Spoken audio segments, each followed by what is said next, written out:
Hola, ¿cómo están? Como les dije hace una semana, haré videos del presupuesto del municipio. Esta es la primera entrega.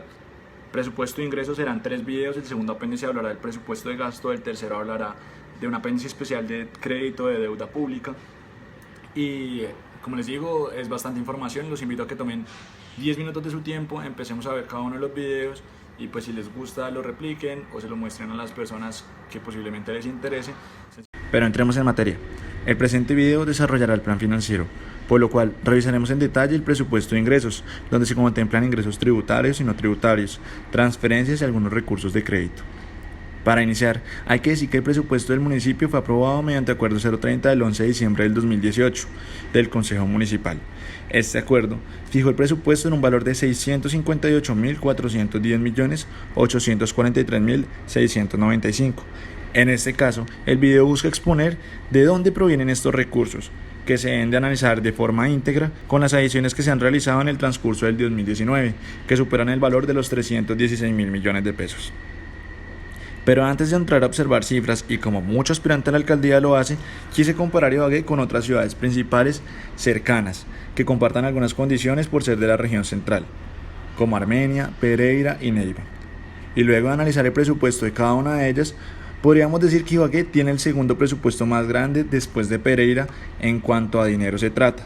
Sin embargo, a la hora de adicionar la variable población, dato que obtuve de las proyecciones del DANE, se puede concluir que si dividiéramos el presupuesto en partes iguales en todos los habitantes, Ibagué sería la última de las ciudades. Eso nos contextualiza y demuestra que si miramos las cifras vistas desde la población y sus necesidades, nuestra ciudad tiene el peor de los indicadores, por detrás incluso de Armenia, que tiene un presupuesto de solo 388.000 millones. Lo anterior, sumado a las malas administraciones, nos permite entender la cruda realidad de nuestro municipio, en este caso en materia financiera. Pero sigamos adelante. Luego de realizado este comparativo, nos concentraremos, antes de entrar en el detalle de los ingresos, en un análisis de las adiciones presupuestales, toda vez que con fecha 25 de julio existen recursos bastante considerables.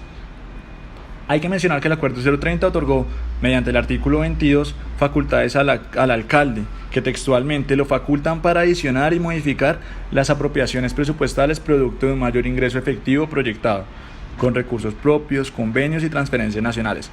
En otras palabras, le dieron la facultad al alcalde de que ingresara recursos al presupuesto, lo cual no tiene mucho de atípico, pero vale la pena decir que es totalmente atípico que el municipio haya adicionado el 48% de lo que se proyectó en el 2018, y por eso la necesidad de verlo en detalle.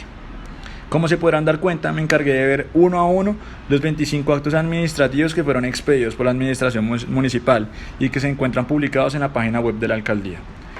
Estos decretos no solo adicionan recursos, sino también, en el caso del decreto 124 y el 238, reducen partidas presupuestales, por lo cual la administración no solo ha sabido hacer uso de esta facultad que le otorga el artículo 22, sino también ha manejado a su antojo el presupuesto de gastos de estos recursos. Esto nos quiere decir que el presupuesto, contrario a ser una herramienta que supone previamente ingresos y gastos, hoy por hoy en Ibagué es un saludo a la bandera. Pero digamos que el control político-administrativo que ejerce el Consejo no es importante, y que escoger concejales capacitados tampoco lo es. Allá puede llegar cualquier borrachín o persona inexperta. Perdón por el bache, pero es que me apasiona. Volviendo al tema, al ver detalles de esas transferencias se puede resumir lo siguiente. De los 25 actos administrativos, que suman un total de 316.274.411.625, el 23%, es decir, 71.667 millones, son recursos provenientes de créditos.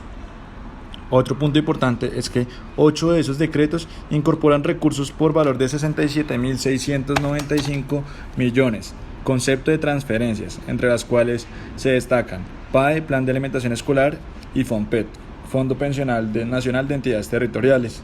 Estos últimos tienen el fin de cumplir con pasivos pensionales, por lo que no se le presta mucha relevancia. Pero acá viene lo interesante. 3 decretos de ellos adicionan recursos por concepto de superávit por un valor de 94.132 millones, que porcentualmente significa el 30% de las adiciones. Y 4 decretos de ellos adicionan recursos por procesos licitatorios que se dejaron de ejecutar en el 2018 de la entidad Infibagué.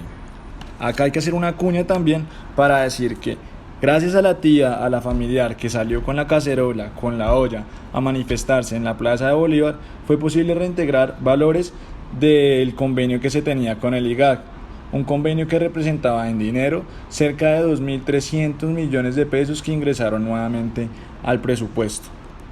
Eso sencillamente fue una muestra de unión de la sociedad que como ibaguereños le dijimos al alcalde que pretendía hacernos chillar por los impuestos, que juntos somos mucho más que una alcaldía o que un gobernante. Pero bueno, visto de forma resumida y concluyente, hay que decir que las adiciones nos permiten diagnosticar el manejo de las finanzas en el municipio.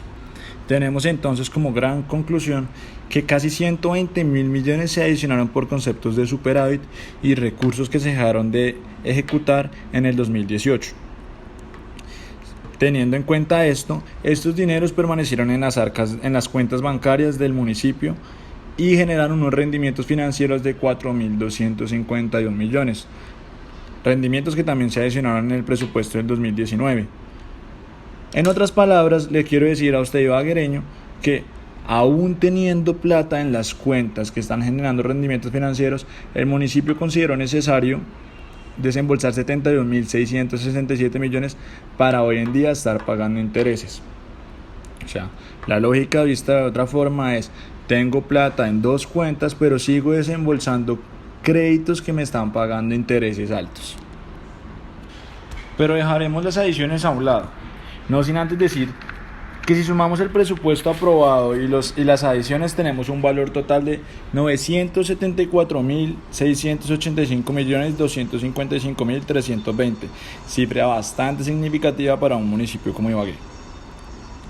Ingresemos entonces en el presupuesto de ingreso, el cual contempla 658.410 millones, de los cuales el 74% son ingresos corrientes y el 26% son recursos del Fondo Local de Salud. Centrémonos entonces en los ingresos corrientes, de los cuales el 45% son tributarios, el 4% no tributarios y el 55% son transferencias. Y acá nos arrojan las dos primeras conclusiones. La primera: Ibagué tiene una alta dependencia de las transferencias del gobierno central.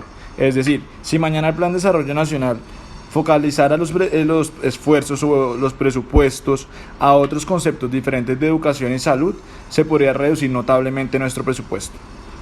La segunda: Ibagué no es capaz de producir por sus ingresos tributarios ni siquiera el 50% de sus ingresos corrientes, lo cual sí sucede en otras ciudades como Pereira, que por su concepto de ingresos corrientes, de sus ingresos tributarios, recauda más del 50%. Esto quiere decir que ni con una carga impositiva alta como la que tenemos actualmente, y en algunos casos asfixiante e incoherente con el nivel de ingresos de los ibaguereños, se logra recaudar el 50% de los ingresos corrientes. Por más que tenemos impuestos altos, no somos sostenibles por ellos. Llevado a la práctica o a la praxis, es como si usted tuviera un salario que no le alcanza a suplir ni siquiera el 50% de sus gastos y siempre necesita de sus papás y de su tía, vista como el departamento. Pero vayamos más al detalle de estos ingresos corrientes. El 51% de esos ingresos tributarios corresponden al impuesto predial unificado y el 31% al impuesto de industria y comercio. Otro rubro importante es la sobretasa a la gasolina, 22.000 millones que en teoría deberían de estar destinados para el mantenimiento de la malla vial. Pero acá eso no es suficiente y por eso es necesario adquirir empréstitos por 20.000 millones de pesos más para el mantenimiento de la malla vial. Y yo que me como tantos huecos. Lo anterior nos permite concluir que el 82% de nuestros ingresos depende del impuesto predial y del impuesto de industria y comercio. Ahora bien, como es de conocimiento público, la mayoría de los candidatos proponen en plaza pública la reducción de las tarifas del impuesto de industria y comercio para dinamizar la economía, traer nuevos inversionistas, crear nuevas empresas y generar empleo. Personalmente lo entiendo y lo comparto. Tenemos una carga impositiva que está asfixiando el comercio. Tenemos tributos que no son congruentes con la realidad económica de los ibaguereños. La pregunta acá no es si vamos a reducir, porque claramente en campaña todos lo van a proponer porque es lo más fácil y lo más popular. La pregunta es cómo vamos a sustituir esos recursos que dejaríamos de percibir. Recuerden que estamos tocando el 31% del presupuesto que representa el ICA. Lo anterior, sumado a un análisis del entorno donde podemos destacar múltiples o cosas que están pasando, tales como las miles de reclamaciones que se están adelantando en este momento ante el Instituto Agustín Codazzi para ajustes de avalúos catastrales que son tenidos en cuenta como la base gravable para liquidar el impuesto predial unificado. Personalmente me encuentro adelantando una reclamación ante el IGAC que tengo un 90% de seguridad ajustará el avalúo de catastral de un predio de un familiar y entonces dará un nuevo valor impuesto predial a liquidar. En ese caso, al ser ajustados, se podrán adelantar solicitudes de compensación y devolución al municipio, toda vez que se pagó sobre un avalúo que no corresponde a la realidad económica del predio, con el fin de evitar el caer en mora y en procesos de cobro. Esto quiere decir, palabras más, palabras menos, que mucha gente pagó por un avalúo mayor del que le corresponde para no caer en mora, pero que el municipio en el 2020 deberá ajustar la liquidación del impuesto predial y devolver en algunos casos de esas reclamaciones dinero que se tomó de más.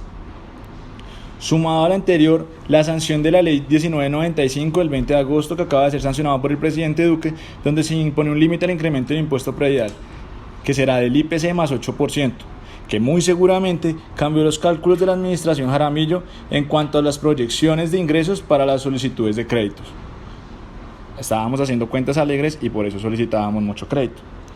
Todo esto nos permite concluir que, contrario a esperar un aumento de las rentas, la tendencia es a disminuir o a mantenerse igual en el mejor de los escenarios.